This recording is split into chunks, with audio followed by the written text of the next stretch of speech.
Gootichi waraana bilisummaa Oromoo Bonzoonii Kibbaa torban sadiif daandii guddaa itoo Keeniyaa qunnamsiisu to'atee jiraachuu ibsee jira. Gurraandhala 18/2022 gootichi waraana bilisummaa Oromoo Bonzoonii Kibbaa godina Gujii Lixaa keessa socho'u Cibirraan Guma Baas Tuulaa Sooroo fi Cibirraan Madda Albuudaa torban sadii wiirtuu diinagdee Itoophiyaa daandii itoo Keeniyaa qunnamsiisu Gujii Lixaa aanaa Bulee Horaatti to'achuun yeroo yerootti katta agaggeessaa jiraachuun dhagahamee jira. Jabaadha Oromoo itti fufaa qabsoo dhihooda. Harka fuune daawwattootaaf hordoftoota bilisootiif yashamaa akkam jirtu. Oduu guyyaa irraa qabadhee isiniif dhiyaadheen jira. Oduu keenya kan guyyaa irraa waliin Ammurataa Obsaati. Egaa daawwattootaa fi hordoftoota bilisootii fi warroonni maatii bilisootii fi hin ta'in asumaan sabiskiraayib gochuun maatii keenya taa'uun nu hordofaa isiniin jenna. Jabaadha Oromoo itti fufaa qabsoo dhihooda. Oolmaa gooticha waraana bilisummaa Oromoo irree fi gaachanni uummata Oromoo wabongoleewwan Oromiyaa garagaraa keessatti tarkaanfii laaleessaa humna yartuu diinaa irratti fudhachaa jiraachuu beeksisee jira.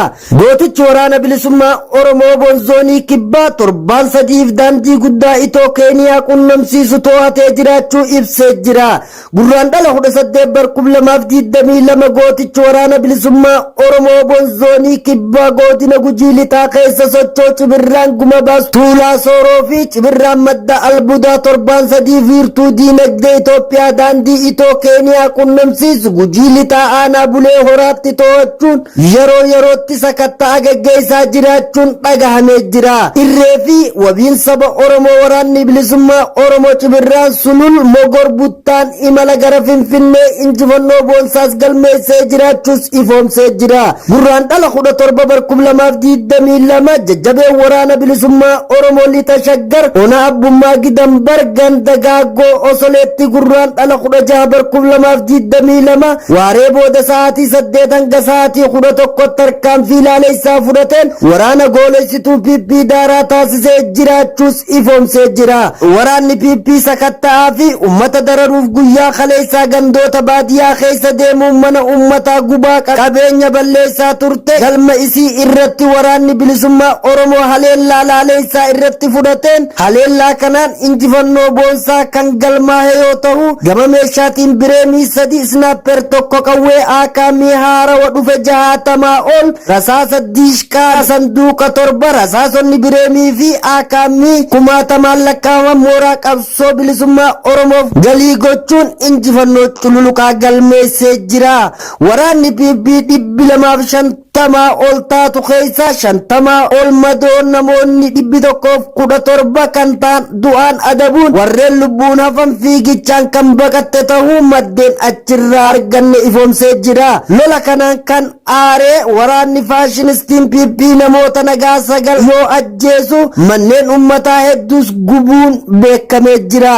Gurraandhala 17/2022 irreef gaachanni uummata Oromoo Bonzoonii Kibbaa Cibirraan Soddonbooruu fi Cibirraan Odaa Adoolaa tarkaanfii waloo fudhachuun injifannoo cululuqaa galmeessee jiraachuu ifoomsee jira. Gootichi waraana bilisummaa Oromoo waboon zoonii Kibba Konyaa Gujii Bahaa tarkaanfii waloo humna tiksituu impaayera Itoophiyaa irra fudhachuun itti fufee jira. Cibirraan Soddonbooruu fi Cibirraan Odaa Adoolaa guyyaa har'aas godina Gujii Bahaa ona Gooroo Adoolaa magaalaa Adaadiitti lola cimaa waraana bilxiqinnaa irratti baneen barraaqa tarkaanfii waloo humna impaayera Itoophiyaa irratti geggeesseen hedduu du'aa fi madoodhaan burkutteessuun magaalaa Adaadii keessaa ari'ee to'atee jiraachuu ifoomsee jira.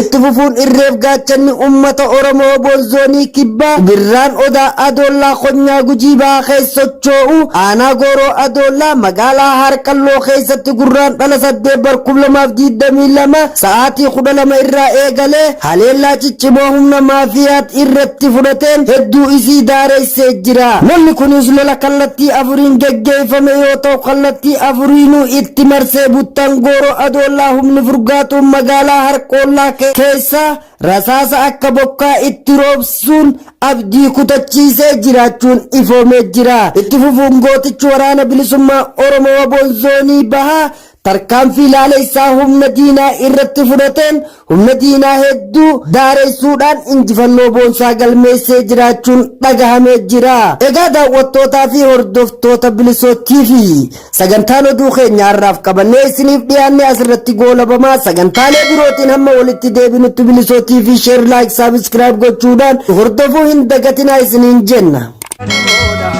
Jabada Oromoo itti fufaa qabsoo ni booda.